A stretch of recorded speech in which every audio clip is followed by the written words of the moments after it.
No início de Gênesis, somos apresentados à cidade de Sodoma, uma cidade abençoada com maravilhosos recursos naturais. Apesar dessas bênçãos de Deus, o povo de Sodoma se afastou dele, pois eles eram extremamente ímpios e pecadores diante do Senhor. É isso que afirma Gênesis capítulo 13, versículo 13. E seu pecado era muito grave, diz Gênesis capítulo 18, versículo 20. Sua corrupção moral os colocou sobre a ira de Deus, resultando na destruição das cidades por fogo e enxofre. Deus enviou 2 anjos a Sodoma para avisar a todos do julgamento vindouro. No entanto, eles só conseguiram escoltar Ló, sua esposa e 2 filhas para fora da cidade. Os anjos disseram a Ló e a sua família que fugissem para as colinas e não olhassem para trás. Ló e sua família fugiram para a cidade de Zoar por segurança. Então Deus fez chover fogo e enxofre, destruindo Sodoma e Gomorra e todos os habitantes. Nesse ponto, a esposa de Ló fez uma pausa e olhou para trás, para a destruição de Sodoma. Instantaneamente, ela foi transformada em um pilar ou estátua de sal. O julgamento de Deus caiu sobre ela por causa de sua desobediência ao seu simples mandamento de não olhar para trás. Muitos anos depois, Jesus nos contou mais quando usou essa história para alertar as pessoas a terem as prioridades certas em vista do julgamento vindouro. Jesus disse que seu único foco deveria ser fugir para a segurança, não ser consumido por qualquer outra coisa.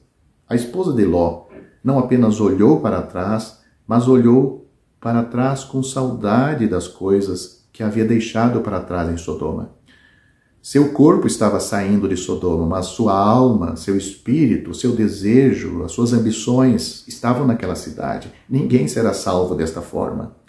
O Senhor Jesus Cristo encerrou sua advertência ao povo da sua época com uma ordem para lembrar-se da mulher de Ló.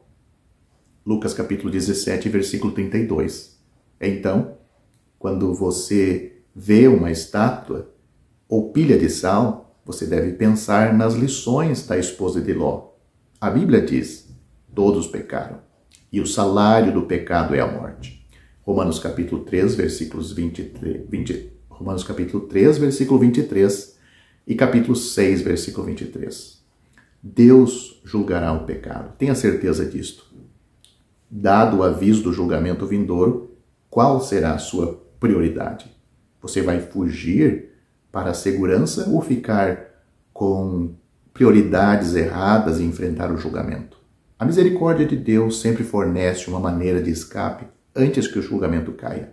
Ele enviou 2 anjos a Sodoma para avisar a família de Ló da destruição iminente e fornecer uma fuga. Enquanto a família de Ló foi libertada por 2 anjos, temos um libertador maior em nossos dias. Note o que a Bíblia diz. Mas, vindo a plenitude dos tempos, Deus enviou seu Filho, nascido de mulher, nascido sob a lei, para remir os que estavam debaixo da lei. Gálatas capítulo 4, versículos 4 e 5. O Filho de Deus se tornou homem e viveu na terra, provando sua santidade, humanidade e sua santidade. Seu propósito, ao vir, era ir à cruz e receber o castigo por nossos pecados, pois ele mesmo carregou nossos pecados em seu próprio corpo sobre o madeiro. 1 Pedro capítulo 2, versículo 24. A questão permanece. Você aceitará o Senhor Jesus como seu libertador pessoal do julgamento vindouro de seus pecados? Você vai lembrar-se da mulher de Ló e certificar-se de que a sua segurança eterna é sua única prioridade?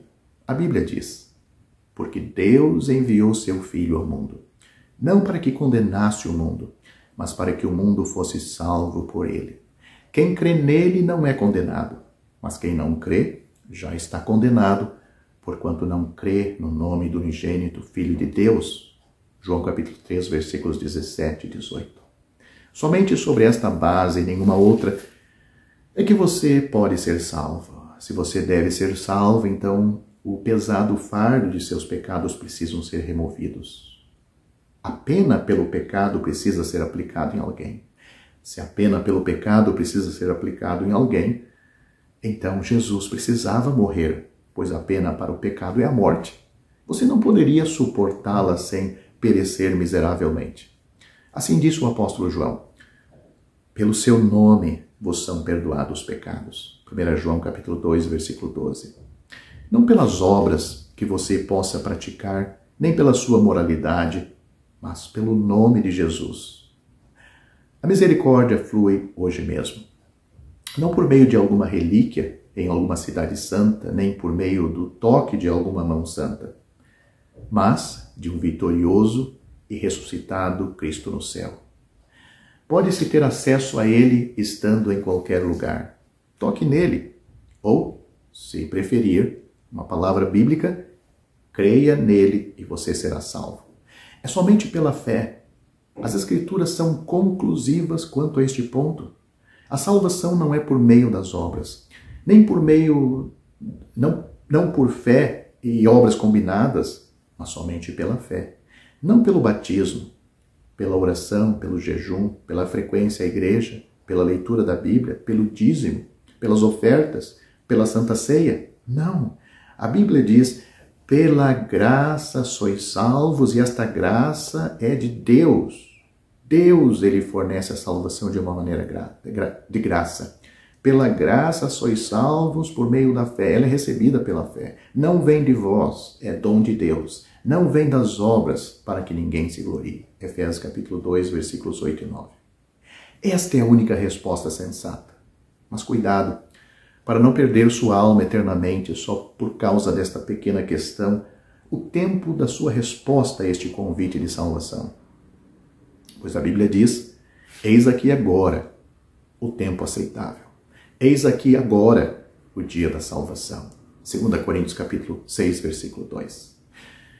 Se você, como pecador perdido aos olhos de Deus, tiver crido de todo o coração, tiver aceitado o Senhor Jesus como tendo sofrido na cruz por todos os pecados cometidos por você, e tendo ressuscitado para a sua justificação, então o Cristo na glória é aquele em quem você está agora firme e seguro. Você já tem, portanto, a vida eterna. Você está nas mãos do bom pastor, e ele nunca o deixará de assim conduzir até que o tenha introduzido no lar celestial. Se assim verdadeiramente creu, você já foi feito membro do corpo de Cristo, a igreja verdadeira, ligado ao seu Senhor pelo Espírito Santo, e agora a caminho do céu.